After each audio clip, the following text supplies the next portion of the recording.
There is a major issue with carbon dating, which negates any presumed reliability of that dating scheme. Before this is explained, we will do a quick review on carbon dating. To start, it is a form of radiometric dating where C14 decays into C12 with a half-life of roughly 5,730 years. With such a relatively short half-life, it can date carbonaceous material as old as 50 to 75,000 years. Now we will review a little background information on carbon dating.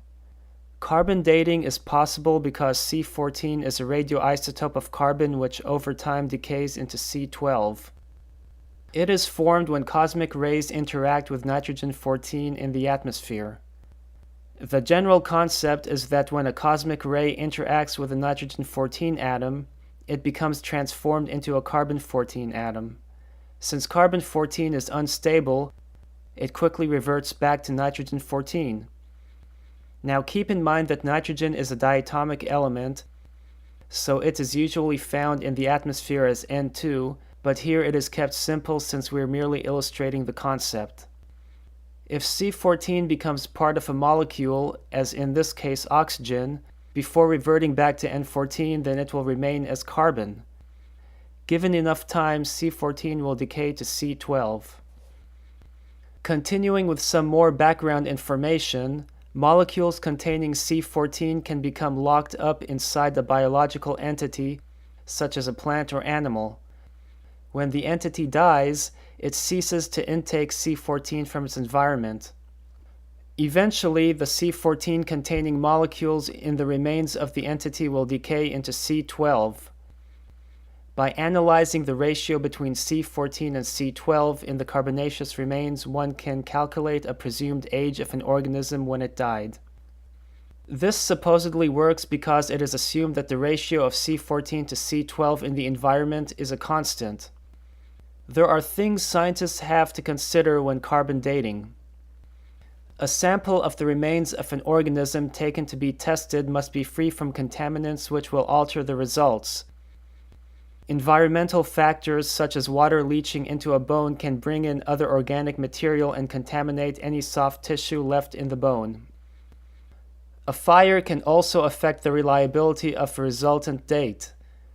Therefore, when research is done, the researcher must defend the integrity of the sample used to justify the accepted age of their conclusion. Another thing one must consider is that for any form of radiometric dating, one needs to know the ratio of the parent isotope to the daughter isotope at the time a substance was formed. For carbon dating, this means knowing the ratio of C14 to C12 when an organism died. It is assumed that the ratio of C14 to C12 in the environment remains constant through time. This is a major fault when it comes to carbon dating. The solar wind can deflect cosmic rays away from the Earth. Therefore, more cosmic rays reach Earth during minimal solar activity, and fewer cosmic rays reach Earth during maximum solar activity. The Earth's magnetic field also deflects cosmic rays. Earth's magnetic field has a half-life of 1400 years, which is shorter than the half-life of C14. Therefore, Earth's magnetic field was stronger in the past. Earth's magnetic field is poised to be depleted in nearly 2,000 years.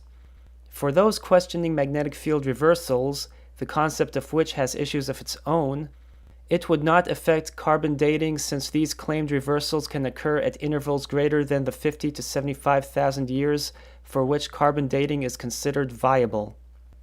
Consequently, more C14 is being produced at present than in the past. Hence, one can see the issue with carbon dating. As it has been explained, cosmic rays do not bombard the Earth at a constant rate as assumed due to the solar cycles and variations in Earth's magnetic field.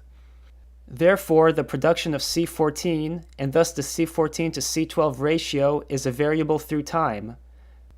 So while the methods of analyzing the C14 to C12 ratio in a carbonaceous substance appears scientifically sound, one cannot infer a true age of an object if it is not really known what the ratio was when the organism died. Therefore, in conclusion, Carbon dating is an unreliable means of determining the age of a carbonaceous substance. Thank you for watching.